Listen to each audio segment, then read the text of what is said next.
बिस्मिल्लाहिर्रहमानिर्रहीम सल्ली वसल्लिम अला नबिय्यिना मुहम्मद। अस्सलामु अलैकुम वरहमतुल्लाह। माँ और बीवी। सास की खांसी की वजह से बहू की नींद डिस्टर्ब हो रही थी। शौहर के सामने खुद तो सास को बुरा भला कह नहीं सकती थी, लिहाजा बहू ने फ़ौरन अपने चंद माह के बेटे को चुटकी काटी जो रोने लगा था। फिर अपने बेटे का नाम इस्तेमाल करते हुए अपने शौहर से कहा था, माँ की वजह से छोटा बार बार उठ जाता है। अगर बच्चे की नींद पूरी ना हुई तो उस शदीद ठंड में बच्चा वैसे ही बीमार पड़ जाएगा।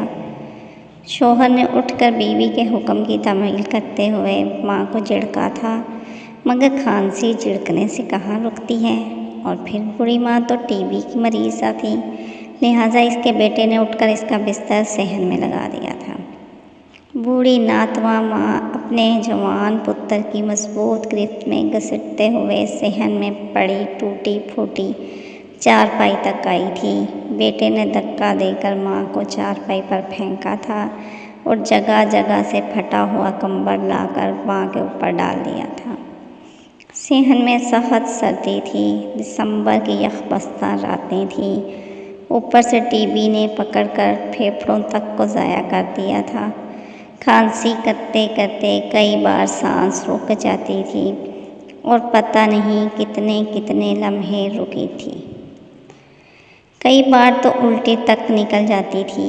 बहू अब अंदर पहले से भी ज़्यादा परेशान थी, क्योंकि अब ठंड की वजह से खांसी में वक़्फ़ा भी नहीं रहा था। सुहाए इन चंद लम्हों के कब बूढ़ी सास की सांसें भी थमी होती थी। लिहाजा बहू ने एक बार अपने बेटे को चुटकी काटी जो रोने लगा। बेटे के रोने की आवाज़ पर इसका शौहर भी जाग गया और बहू ने एक बार फिर अपने शौहर से सास की खांसी की शिकायत की। अब की बार शौहर उठा और आन की आन में अपनी माँ के साथ पर पहुँचा। चारपाई का एक सिरा पकड़कर खींचा और खींचता हुआ सहन के दूसरे सिरे तक ले गया। माँ बेचारी कहीं रास्ते में ही गिर गई। वापसी पर मुंह अंधेरे जब अपनी चहेती बीवी के पास लौट रहा था तो इसका पाँव अपनी माँ से टकराया तो मुंह के बल गिरा और माँ के मुंह से बेख्तियार हस्बी अल्लाह के अल्फाज निकले और साथ ही मुंह से निकला, पुत्र तेनों सट ते नहीं बची। बेटे ने कोई जवाब न दिया, उठा और एक बार फिर अपनी माँ को घसीटने के अंदाज में उठाते हुए ले जाकर बिस्तर पर डाल दिया, जहाँ इसकी माँ सारी रात ठंड की वजह से खांसते खांसते सुबह तक मर गई और जिस्म ठंड की वजह से अकड़ गया।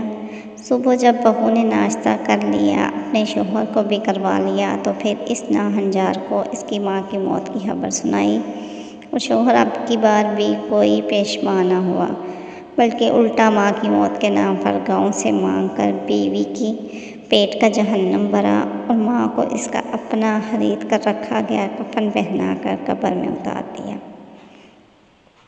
वक्त गुजरता गया, इस बदबख्त का बेटा जवान हुआ। बीवी बेटे की चढ़ती जवानी में फौत हो गई, जबकि वो मकाफात अमल से गुजरने के लिए ज़िंदा रहा। वो बूढ़ा हो चुका था। खांसने की वजह से इसकी चारपाई दिसंबर जनवरी की यकबस्ता रातों में भी सहन के आखिरी कोने में ऐन इस मुकाम पर होती जहाँ आखिरी बार इसने घसीट कर अपनी माँ को लटाया। इसके पास ओढ़ने के नाम पर कोई माँ वाला कंबल था, अलबत्ता वो मर्द था, चल फिर सकता था, लिहाजा वो दूर दूर के देहातों में जाकर कचरा कंडियों से गर्म कपड़े ढूंढ लाता जो इसे सर्दी से बचाने के काम आते थे, मगर सर्दी से बच सकता था, अपने इंजाम से नहीं। आज वो अपने नौमौलूद पोते को प्यार कर रहा था कि बहू ने देख लिया। शुमई किस्मत कि इसका पोता रात को बीमार पड़ गया। इसकी बीवी ने अपने शौहर के सामने सारा इल्ज़ाम ससुर पर डालते हुए बताया कि ससुर ने इसे उठाकर बाहर ठंड में अपने पास रखा, मेरे मांगने पर मुझे गालियां देता रहा और कहता रहा कि तू बच्चों को बाप दादा के प्यार से महरूम कर रही है। साथ ही बीवी ने मगरमच्छ के आंसू बहाने शुरू कर दिए। यहाँ तक शोहर तैश में उठ कर गया और बाप को सेहन के कोने में पड़ी चारपाई से उठाकर घर की दहलीज से बाहर फेंक दिया।